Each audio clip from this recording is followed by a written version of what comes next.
Hare Krishna, my name is Patita Pavan Das, and I am initiated disciple of His Holiness Giriraj Swami Maharaj. I'm from Spain. Nowadays, I'm living in the Canary Islands in Tenerife City, Tenerife Island. And in the south of the island, we have a temple developing with Lord Jagannath, Baladev, Subhadra Maharani. And now, actually, at this time, we are developing a project to build a Vedic temple there. The town hall is giving us a plot, a piece of land. And I came here to India to get ideas and see the temples that are built around by ISKCON devotees and get idea for our project and inspiration. So, as I'm introducing myself, I joined the Hare Krishna movement, International Society for Krishna Consciousness, at the age of 18.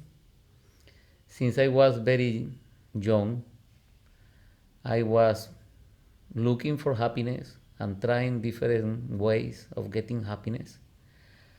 And by Krishna's mercy, my brother got into yoga and he became a Hare Krishna.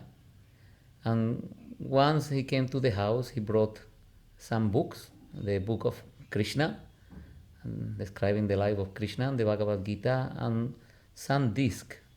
At that time, there were long play, this big disc you put in the disc player.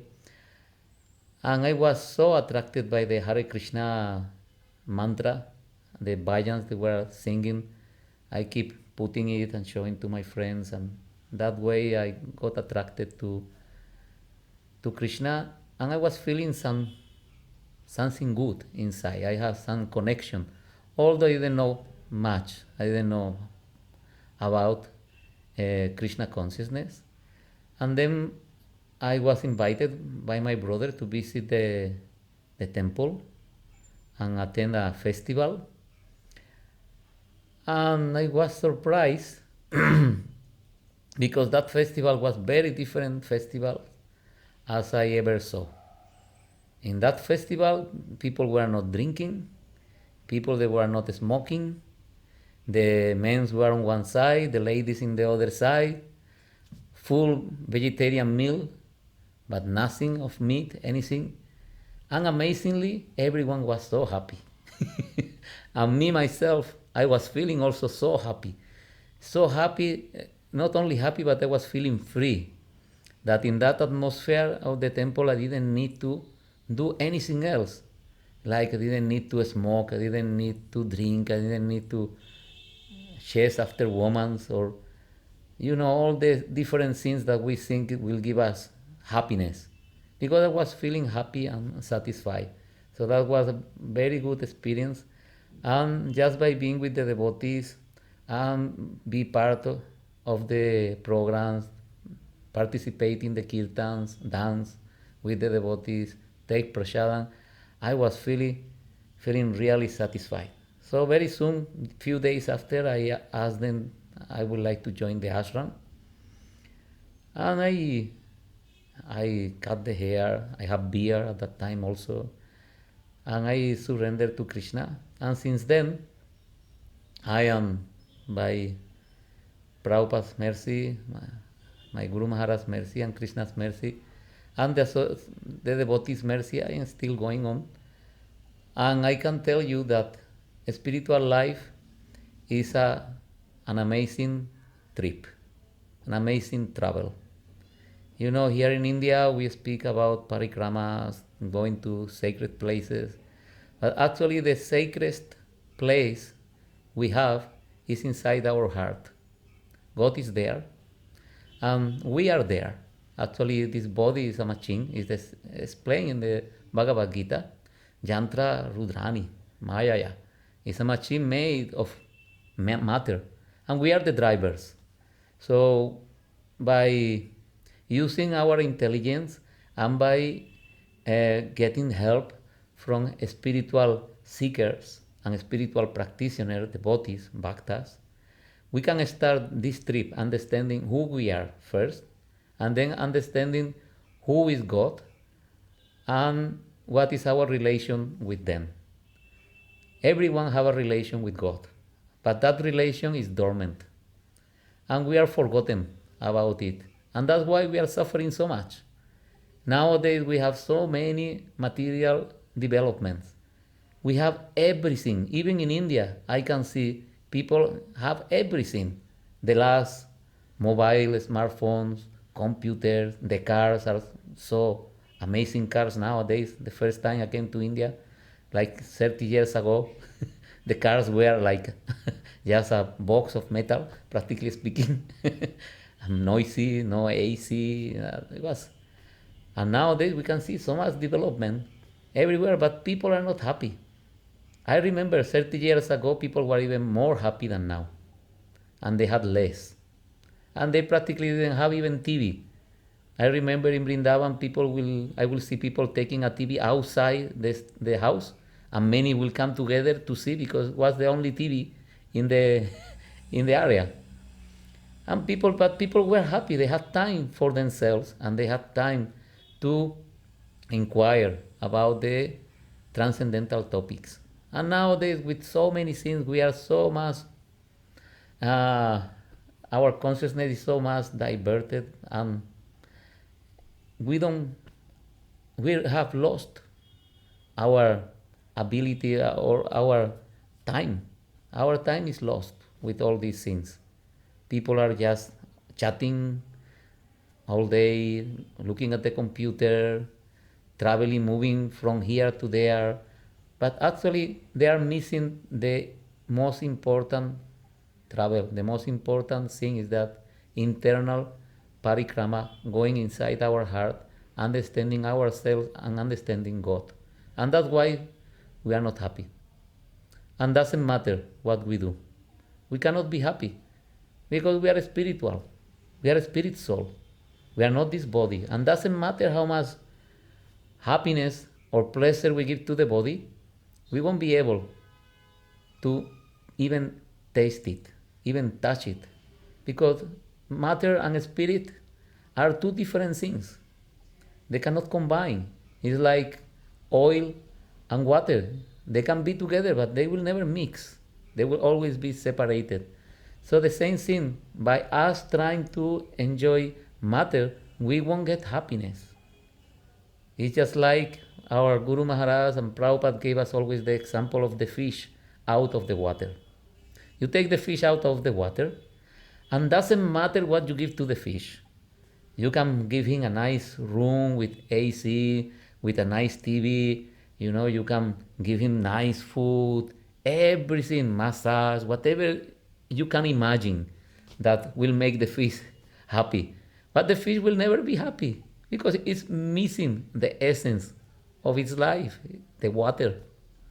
The fish will be happy only if you put him back in the water. Then he will be able to enjoy. So the same thing happened with us. We are spirit souls, we are somehow or other in this material atmosphere, and we cannot enjoy. And doesn't matter what you provide, unless we go back to our spiritual atmosphere, we won't be able to be happy.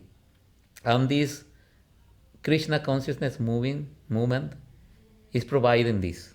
Actually, this is the great mercy of Srila Prabhupada. He came to the West and he brought this amazing practice of Krishna consciousness, the chanting of Hare Krishna, the reading of Srimad Bhagavatam, the kirtan, participating in the glorification of Krishna, chanting and dancing.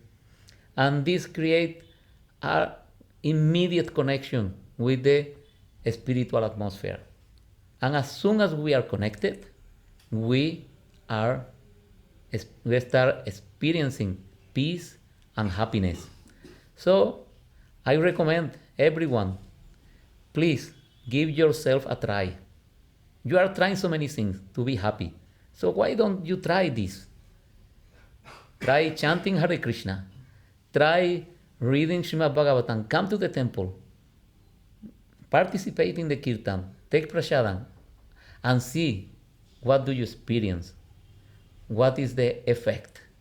You will be really amazed of the effect of these simple practices. For this, you don't need anything, it's free. You don't need money, you don't need technology, you don't need anything, just need yourself.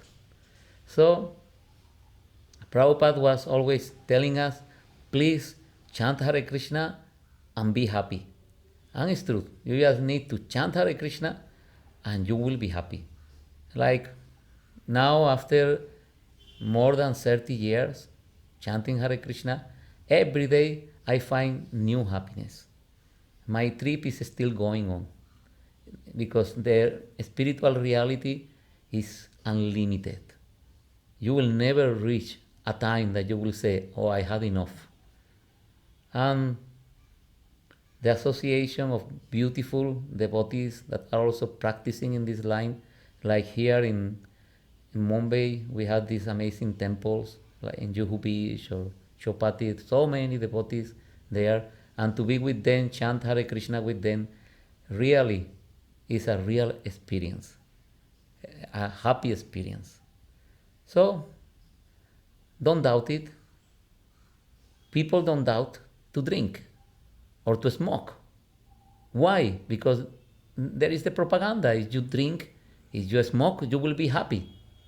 And even there are risks because everyone knows by smoking, even in the cigarette box, it say smoking kills.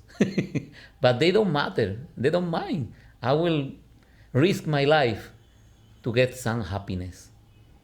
And I will drink, I will smoke, I will do so many things. Why not to chant Hare Krishna? Where is the risk there?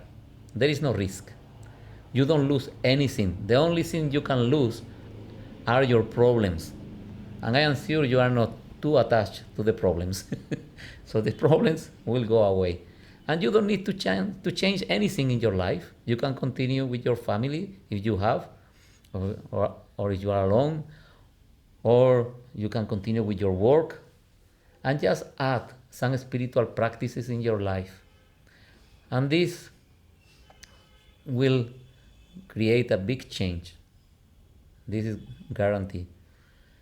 So, also we have many amazing festivals that engage, in which you can be engaged and participate. Like recently we have the Ratha Yatra festival here in the Juhu area. And it was also an amazing experience how the Lord is so merciful, coming out on the street, giving blessings to everyone and sharing happiness, because one of the names of Krishna is Rama. Ramante Yogino Anante. That the source of all happiness is God. All the happiness is coming from Him. So as soon as you connect with Him, immediately you start getting happiness. And it's the real source, as we have been speaking all this time. We are looking for happiness in places there is not, like looking for water in the desert. There is no water in the desert, only there is a mirage of water, but not the real water. So when you get to the fountain, then you can drink real happiness. So this Rama means the source of happiness. And this Rama is part of the Hare Krishna Maha Mantra. There are 3 words, Hare, Krishna and Rama. Hare is the internal energy of Krishna, spiritual energy of Krishna, Radha. And Krishna is a special name of Krishna that means the whole attractive. Whatever attractive thing you see in this world is coming from Krishna. So it's very easy to remember God. You see beautiful beautiful flowers, you see beautiful people, beautiful buildings, and you can see that everything, the origin is Krishna. So these 3 words combined together, they are the Hare Krishna Maha Mantra. Hare Krishna, Krishna Krishna, Hare Hare, Hare Rama, Rama Rama, Hare Hare. So this chanting of Hare Krishna it opens the doors of the spiritual platform, the spiritual world. Just like nowadays, everyone is used to television broadcasts, radio broadcasts. And the system is very simple. We have a radio broadcasting, a program, and is broadcasting in certain frequency. So to hear that program, you just need a receptor and you have to synchronize the same frequency. And then all these waves that are here in the air start manifesting the sound and that program that is broadcast in the radio. The waves are everywhere, but if we don't have the receptor, we cannot hear it. So, in the same way, spiritual reality is all around us. The spiritual energy of Krishna is imbued. Krishna is everywhere. Is inside yourself, is outside yourself, up, down. Mm. But you need to connect with Him. And to connect with Him, you need to be synchronize yourself in the same frequency, in the spiritual frequency or symphony. So by chanting Hare Krishna, you put yourself in this spiritual frequency and you get the direct spiritual experience. And it's very simple process. You just need to chant Hare Krishna. You can do it in your house while you are traveling. You can come to the temples also. Anywhere you can do. And you will have the experience. The experience is immediate. The same way you switch on the radio and start hearing the programs. In the same way, when you start chanting Hare Krishna, you start connecting with Krishna. And you can start getting a spiritual awake. So, I think I'm leaving it here. Please chant Hare Krishna and be happy. Hare Krishna.